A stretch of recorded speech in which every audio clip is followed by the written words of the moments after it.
Hello everyone. Today I would like to show you my approach to writing orchestral music in combination with traditional Chinese instruments.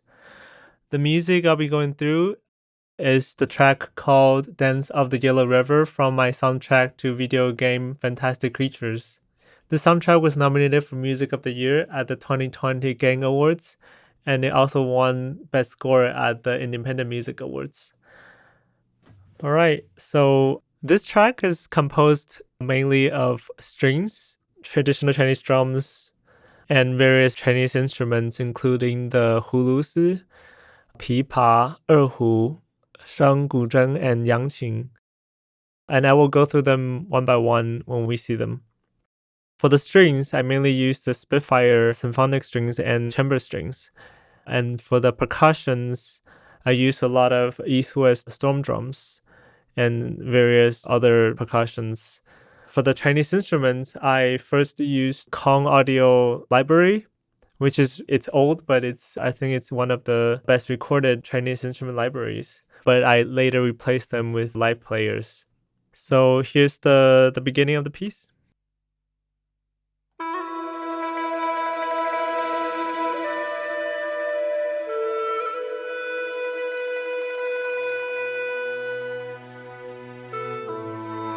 It's mainly strings ensemble with hulusi solo on top.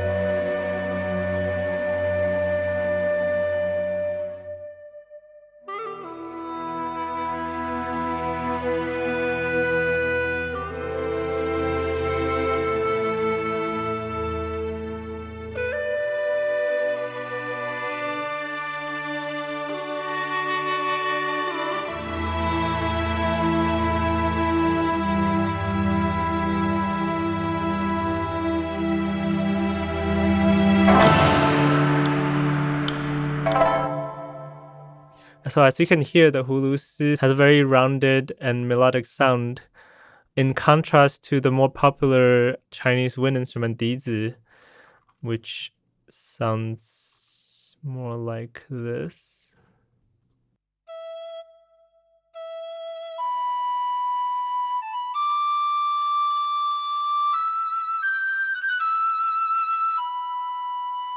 You can hear that the dizi has a nasally sound that came from a membrane on top of the instrument, which creates a kind of kazoo-like noise. It's very piercing and it sounds great. But in this piece, I use the hulusi instead. Hulusi is actually made from gourd. It's basically made from a gourd with pipings from the bottom and mouthpiece on the top. I also used pipa, which complements the strings very well. Pipa is a lute, and it's played with fake nails or sometimes real nails. And it sounds like this.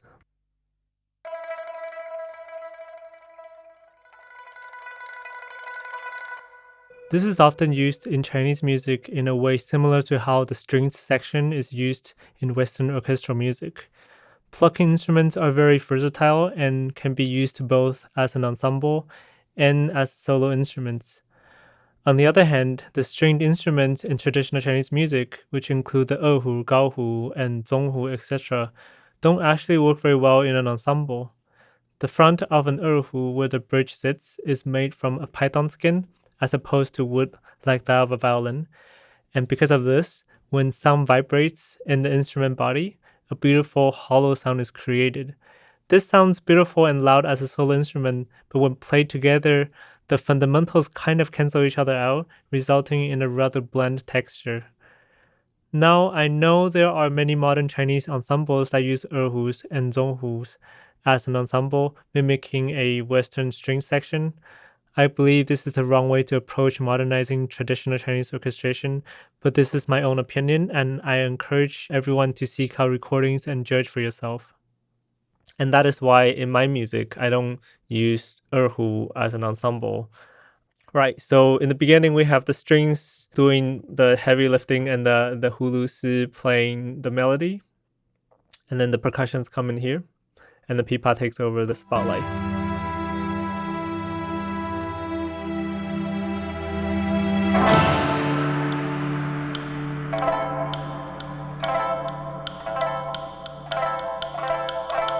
Like I mentioned before, pipa is a versatile instrument that can be used for solo as well as ensemble.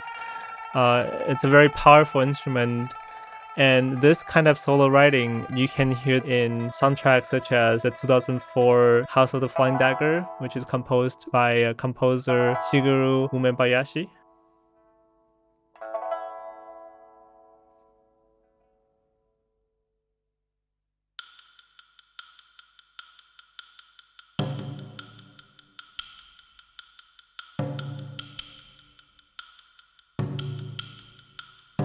Traditionally, Chinese instruments are not played in large ensembles, and often the percussion section is just one bangu, which is the Chinese kettle, together with a clave-like hitting stick. With just these two, they create very interesting rhythms playing off each other, and you can hear in this section that that's basically what I'm doing. It's just drums and the bamboo sticks. You can also hear this kind of arrangement in a lot of more traditional Chinese scores, such as Tan Dun's score for Ang Lee's Hidden Dragon, Crouching Tiger. Crouching Tiger, Hidden Dragon. Yeah.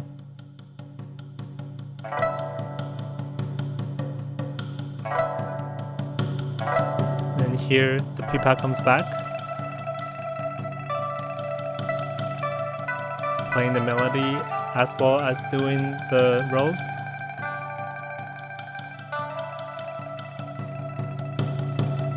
Prepping for the entrance of the orchestra.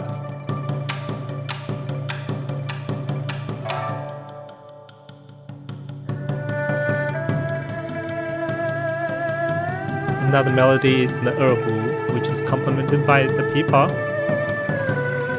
and the strings is supporting it. You can hear the melody, which is pipa and erhu.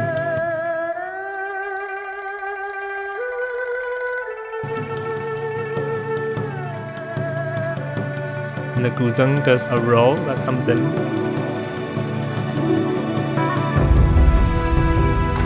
The melody goes back to the hulusi.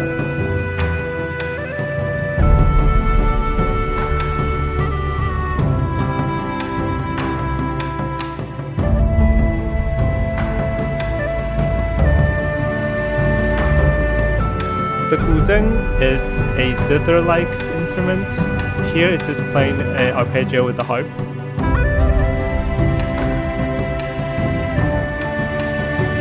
This is a very typical Chinese sound. It's kind of like the harp, but a little bit nasally.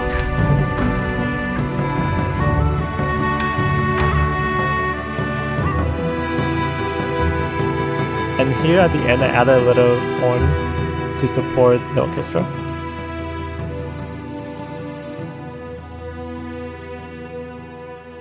And finally, at the end, we hear the sheng, which is a mouth organ. All right, let's go back. The erhu, like I mentioned before, is a two-stringed Chinese instrument. It's beautiful as a solo instrument.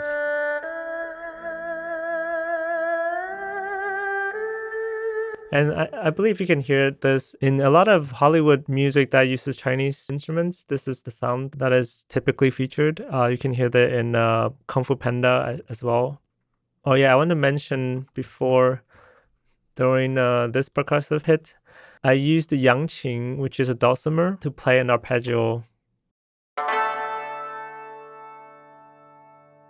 And in combination with some metal balls that are recorded by Spitfire's Christian Hansen, he released it for free. Together with the other instruments.